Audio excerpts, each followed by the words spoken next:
আসসালামাইকুম প্রিয় বাংলাদেশবাসী, আপনাদের মাঝে একটা প্রতিবন্ধী ভাই এবং তার বাবার সাথে দেখা হলো। তার বাবা বলল যে তার ছেলে নাকি হাঁটতে পারে না, মানে কোনো কিছুই পারে না এক কথায়।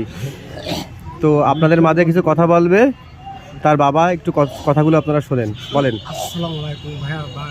এই প্রতিবন্ধী ছেলেটা হাঁটতে পারে না, চলতে পারে না, কথা বলতে পারে না। আপনারা দেখেন যে কোন কায়দায় একে আমি নিয়ে বেড়াই, কোন কায়দায় লালন পালন করি। দেখেন হাঁটতে পারে না, চলতে পারে না। একটু জোরে বলেন কাকা।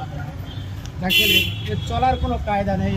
এর পৃথিবীতে এর একজন লোক কিছু না করে দিলে এর করার কোনো কায়দা নেই। দেখেন আপনারা সত্য কি মিথ্যা আপনারা যাচাই করে দেখুন।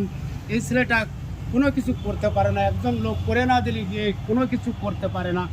আপনাদের মাঝে এই ছেলেটা দাঁড়ে ঘুরে বেড়াচ্ছে। আপনারা দেখুন এই বাংলাদেশের যত মানুষ আছে তারা দেখুন এই ছেলেটার চলাফেরা একজন লোক না হলে কিছুই করতে পারে না।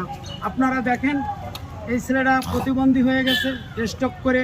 দেখেন এই হাত পা গুলো কুকড়া হয়ে গেছে। এর চিকিৎসা অনেক টাকার প্রয়োজন। দেখেন এর ডেলি 250 থেকে 300 টাকার ওষুধ লাগে। এর কাছে প্রেসক্রিপশন ডকুমেন্ট বলেন যে আপনার নাম্বার আছে। আপনারা দেখেন এই ছেলেটার যদি কিছু আপনারা দিতে পারেন, যে যা পারেন। আপনার নাম্বার? আমার মোবাইল নাম্বার 01746 75 49 85। আপনার এই নাম্বারটা যদি কেউ দিতে চায়, আপনারা যদি কেউ একে যদি কিছু দেন এই নাম্বারে বিকাশ বা নগদ আপনারা দিলে আপনারা একে চিকিৎসার জন্য আপনার জায়গার লোকেশন করে দেন।